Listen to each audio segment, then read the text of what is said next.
Here I have VIVO IQOO U3, and today I'm going to show you how to clear browsing data from this device. So to do this, firstly you have to open internet browser which you normally use. Then tap on this icon here, go to the history section and tap clear browsing data. You can perform a basic like clean or advanced. Firstly you have to select the time range. It could be last hour, last day, last week, last month or all time.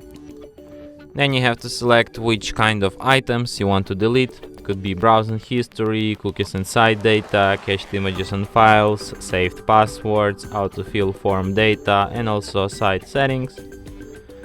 And then just tap clear data. And after that, history will be cleared. And that's it. Thanks for watching. If you find this tutorial useful, don't forget to hit that like button and subscribe to our channel.